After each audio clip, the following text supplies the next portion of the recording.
हाँ तो मेरे प्यारे बच्चों, आज हम क्लास 12th के हिस्ट्री चैप्टर 1 का सॉल्यूशन करवा रहे हैं। यदि आप बोर्ड एग्जाम में एक अच्छा परसेंटेज लाना चाहते हैं तो इस वीडियो को आप शुरू से लेके लास्ट तक जरूर देख लीजिएगा। तो चलिए, पहला चैप्टर दिया गया है कि ईंटे ईंटे मनके तथा अस्थियां, मतलब हड़प्पा सभ्यता के बारे में इसमें बताया गया है। सबसे पहला प्रश्न हमारे पास दिया गया है कि शिल्प उत्पादकों और व्यापारियों के संघ को क्या कहा जाता था। इसका राइट आंसर होगा ऑप्शन नंबर ए, श्रेणी कहा जाता था। क्वेश्चन नंबर 2 में दिया गया है कि हड़प्पा लिपि में चिन्हों की संख्या लगभग कितनी है, मतलब हड़प्पा सभ्यता में चिन्हों की संख्या लगभग कितनी है। तो इसका राइट आंसर होगा 400, ऑप्शन नंबर डी। उसके बाद अगला प्रश्न दिया गया है 3 नंबर का कि मानव द्वारा सर्वप्रथम किस धातु का उपयोग किया गया था। तो इसका राइट आंसर होगा ऑप्शन नंबर बी, तांबा का उपयोग किया गया था। उस अगला प्रश्न 4 नंबर का दिया गया है कि सेतुई नामक हड़प्पा स्थल कहाँ स्थित है। तो इसका राइट आंसर होगा अफगानिस्तान में, यानी ऑप्शन नंबर डी। 5 नंबर का प्रश्न हमारे पास दिया गया है कि सिंधु घाटी सभ्यता से गोदीबारे का साक्ष्य कहाँ मिले हैं। तो इसका राइट आंसर होगा ऑप्शन नंबर सी, लोथल से। क्वेश्चन नंबर 6 में दिया गया है कि मेसोपोटामिया के लेख में मेहुला किसे कहा गया था। तो राइट आंसर होगा ऑप्शन नंबर डी, हड़प्पाई क्षेत्र में। क्वेश्चन नंबर 7 में दिया गया है कि फायानुस से बने लघु पात्र को जो संभवतः सुगंधित द्रव्यों के पात्रों के रूप में प्रयुक्त होते थे, कहाँ मिले थे। इसका राइट आंसर होगा ऑप्शन नंबर डी, ए और बी दोनों। 8 नंबर का दिया गया है कि आर राव लोथल में खुदाई का आरंभ कब हुआ था। तो इसका राइट आंसर होगा ऑप्शन नंबर डी, 1955 में। क्वेश्चन नंबर 9 में दिया गया है कि हड़प्पा और मोहनजोदड़ो की खुदाई के समय भारतीय पुरातत्व सर्वेक्षण के डायरेक्टर जनरल कौन थे। तो इसका राइट आंसर होगा John Marshall, option number D. Number के प्रश्न हमारे पास दिया गया है कि पर्ण किस धातु का सिक्का था। तो इसका राइट आंसर होगा ऑप्शन नंबर बी, पर्ण चांदी का सिक्का था। उसके बाद अगला प्रश्न हमारे पास दिया गया है 11 नंबर का कि निम्नलिखित में से कौन सा विवाह अच्छा नहीं माना गया था। तो इसका राइट आंसर होगा डी, ऑप्शन नंबर डी, यानी असुर। अगला प्रश्न हमारे पास दिया गया है 12 नंबर का, हड़प्पा सभ्यता का बंदरगाह कौन था। तो इसका राइट आंसर होगा लोथल, ऑप्शन नंबर डी। अगला 13 नंबर का प्रश्न दिया गया है कि सिंधु सभ्यता में तांबा कहां से प्राप्त हुआ था। तो इसका राइट आंसर होगा ऑप्शन नंबर ए, राजस्थान से। अगला प्रश्न दिया गया है 14 नंबर का, सिंधु सभ्यता में विशाल स्नानागार कहाँ मिला था। तो इसका राइट आंसर होगा ऑप्शन नंबर डी, मोहनजोदड़ो से।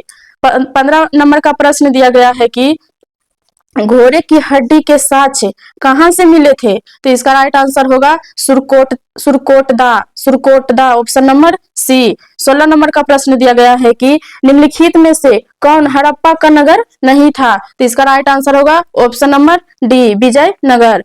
17 नंबर का प्रश्न दिया गया है कि दयाराम साहनी हड़प्पा सभ्यता की खोज किस वर्ष की थी। तो इसका राइट आंसर होगा 1921 वर्ष, ऑप्शन नंबर ए। 18 नंबर का प्रश्न हमारे पास दिया गया है कि धौलावीरा किस राज्य में स्थित है। धौलावीरा किस राज्य में स्थित है। तो इसका राइट आंसर होगा गुजरात, ऑप्शन नंबर सी। 19 नंबर का प्रश्न दिया गया है कि हड़प्पा सभ्यता की मुहरें किस चीज से बनी थी। तो इसका राइट आंसर होगा सेल खरी से, ऑप्शन नंबर डी। 20 नंबर का प्रश्न दिया गया है कि बनमाली किस राज्य में स्थित है। तो इसका राइट आंसर होगा ऑप्शन नंबर ए, हरियाणा में स्थित है। 21 नंबर का प्रश्न हमारे पास दिया गया है कि लोथल किस नदी के किनारे स्थित है। लोथल किस नदी के किनारे स्थित है। तो इसका राइट आंसर होगा भोगवा नदी के किनारे स्थित है, option number C. Question number 22 में दिया गया है कि सिंधु घाटी के निवासी किस धातु का ज्ञान नहीं था, यानी सिंधु घाटी के निवासी में किस धातु का ज्ञान नहीं था। तो इसका राइट आंसर होगा लोहा, option number C. Question number 23 में दिया गया है कि हड़प्पा सभ्यता किस युग की सभ्यता थी। हड़प्पा सभ्यता किस युग की सभ्यता थी, तो इसका राइट आंसर होगा कांस्य युग की सभ्यता थी, ऑप्शन नंबर सी। उसके बाद अगला प्रश्न मेरे पास दिया गया है कि 24 नंबर का, हड़प्पा संस्कृति आधारित थी, यानी हड़प्पा संस्कृति किस पर आधारित थी, तो इसका राइट आंसर होगा व्यापार पर, यानी ऑप्शन नंबर ए। उसके बाद अगला प्रश्न मेरे पास दिया गया है 25 नंबर का कि हड़प्पा सभ्यता के लोग उपासना करते थे।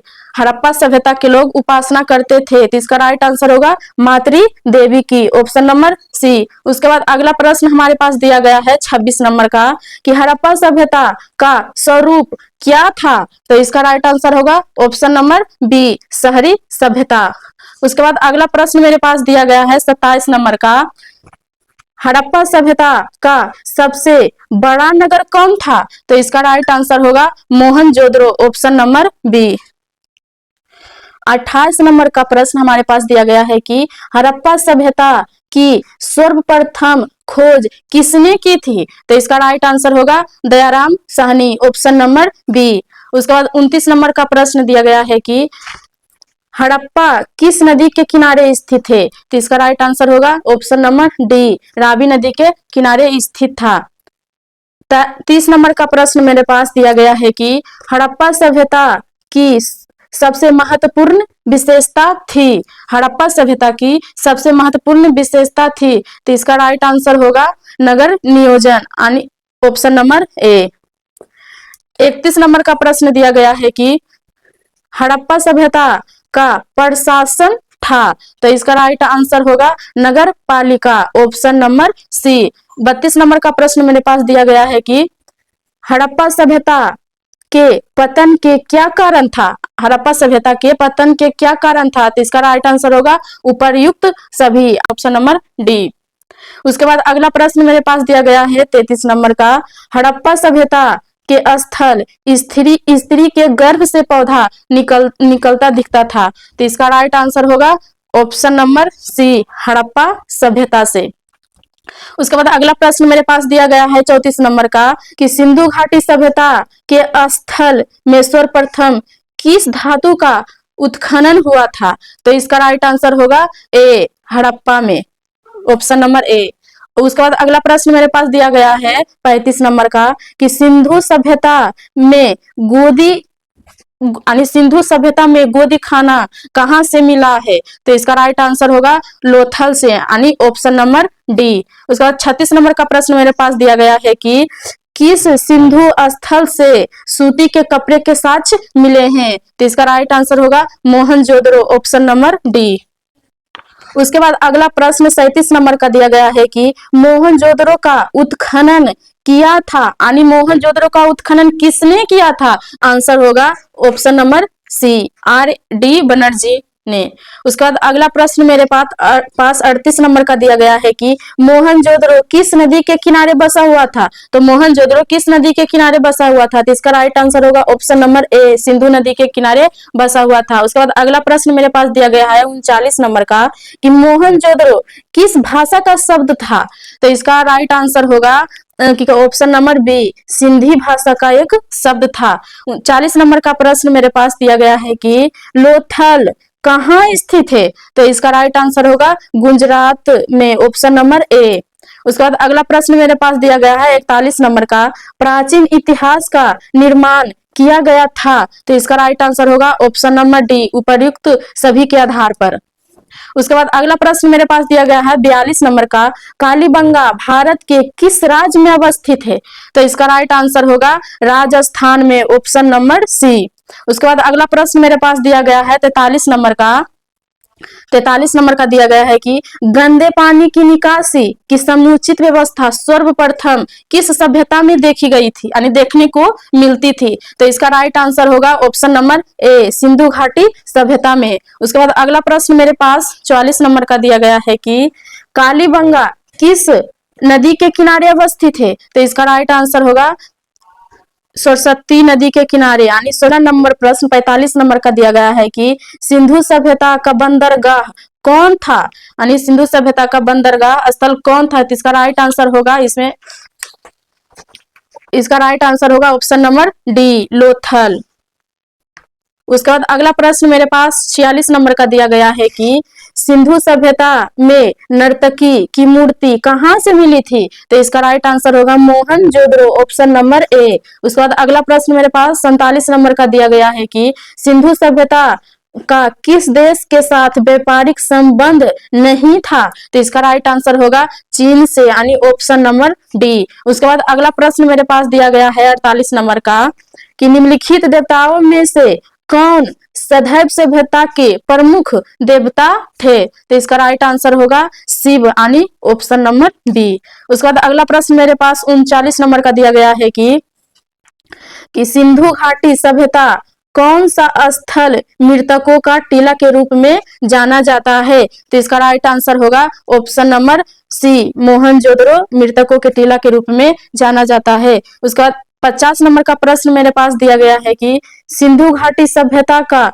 कौन सा स्थल सिंधु का बाग कहा जाता है? तो इसका राइट आंसर होगा मोहनजोदड़ो, ऑप्शन नंबर ए। उसके बाद अगला प्रश्न मेरे पास 51 नंबर का दिया गया है कि सिंधु सभ्यता में समाज का स्वरूप था? तो इसका राइट आंसर होगा मातृ सत्तात्मक, ऑप्शन नंबर ए। 52 नंबर का प्रश्न मेरे पास दिया गया है कि सिंधु घाटी सभ्यता किसके समकालीन नहीं मानी जाती थी? तो इसका राइट आंसर होगा चीनी सभ्यता के रूप में नहीं मानी जाती थी, ऑप्शन नंबर ए। 53 नंबर का प्रश्न मेरे पास दिया गया है कि सिंधु सभ्यता का क्षेत्रफल किस आकार का था? तो इसका राइट आंसर होगा त्रिभुजा आकार के, ऑप्शन नंबर डी। उसके बाद अगला प्रश्न मेरे पास दिया गया है 54 नंबर का कि किस सिंधु स्थल में महिला और पुरुष को एक साथ दफनाया गया था? तो इसका राइट आंसर होगा Rakhi Garhi, option number C. उसके बाद अगला प्रश्न मेरे पास 55 नंबर का दिया गया है कि सिंधु घाटी सभ्यता में विशाल स्नानागार के अवशेष कहां से प्राप्त हुए हैं? तो इसका राइट आंसर होगा मोहनजोदड़ो, ऑप्शन नंबर बी। उसके बाद अगला नंबर प्रश्न मेरे पास दिया गया है 56 नंबर का कि सिंधु घाटी सभ्यता की जुड़वा राजधानी थी? तो इसका राइट आंसर होगा ऑप्शन नंबर सी, मोहनजोदड़ो और हड़प्पा से। उसके बाद अगला प्रश्न मेरे पास दिया गया है 57 नंबर का कि राखाल दास बनर्जी को मोहनजोदड़ो के अवशेष किस वर्ष मिली थी? तो इसका राइट आंसर होगा ऑप्शन नंबर सी, 1922 ईस्वी में। उसके बाद अगला प्रश्न 58 नंबर का मेरे पास दिया गया है कि हल से जोती गई खेत के साक्ष्य कहाँ मिले हैं? तो इसका राइट आंसर होगा कालीबंगा से, ऑप्शन नंबर ए। उसके बाद अगला प्रश्न मेरे पास दिया गया है 59 नंबर का कि पशुपति महादेव की मुहरे में निम्नलिखित में से कौन सा जानवर नहीं पाया गया था? तो इसका राइट आंसर होगा शेर, ऑप्शन नंबर सी। उसके बाद अगला प्रश्न 60 नंबर का दिया गया है कि किस स्थान से शतरंज की तरह के खेल के प्रमाण प्राप्त हुए हैं? तो इसका राइट आंसर होगा ऑप्शन नंबर डी, लोथल से। उसके बाद अगला नंबर का प्रश्न मेरे पास दिया गया है 61 नंबर का कि राय बहादुर दयाराम साहनी कहाँ उत्खनन करवाए थे? तो इसका राइट आंसर होगा हड़प्पा, ऑप्शन नंबर बी। उसके बाद अगला नंबर प्रश्न हमारे पास दिया गया है 62 नंबर का कि मोहनजोदड़ो की खोज 1922 ईस्वी में किसने की थी? तो इसका होगा Rakhal Das Banerjee, option number B. 63 number का प्रश्न हमारे पास दिया गया है कि पुरातत्व के अंतर्गत निम्नलिखित में से कौन नहीं है? तो इसका राइट आंसर होगा साहित्य, ऑप्शन नंबर ए। उसके बाद अगला प्रश्न 64 नंबर का दिया गया है कि मोहनजोदड़ो का शाब्दिक मतलब है, तो इसका होगा मृतकों का टीला, ऑप्शन नंबर ए। उसके बाद 65 नंबर का प्रश्न मेरे पास दिया गया है कि भारतीय पुरातत्व के पिता किसे कहा जाता है? तो भारतीय पुरातत्व का पिता अलेक्जेंडर कनिंघम को कहा जाता है, ऑप्शन नंबर बी। उसके बाद अगला प्रश्न 66 नंबर हड़प्पा का उत्खनन किसने किया था? तो इसका राइट आंसर होगा Dayaram Sahni, option number C. उसके बाद अगला प्रश्न मेरे पास है कि भारतीय पुरातत्व सर्वेक्षण विभाग के पहले डायरेक्टर जनरल कौन थे? तो इसका राइट आंसर होगा option number A, M Cunningham. उसके बाद अगला प्रश्न मेरे पास दिया गया है 68 नंबर का। हड़प्पा सभ्यता में अग्नि कुंड कहाँ पाई गई थी? तो इसका राइट आंसर होगा कालीबंगा, ऑप्शन नंबर ए। उसके बाद अगला प्रश्न दिया गया है 69 नंबर का। हड़प्पा सभ्यता का विशाल स्नानागार किस नगर में पाया गया था? तो इसका राइट आंसर होगा मोहनजोदड़ो, ऑप्शन नंबर ए।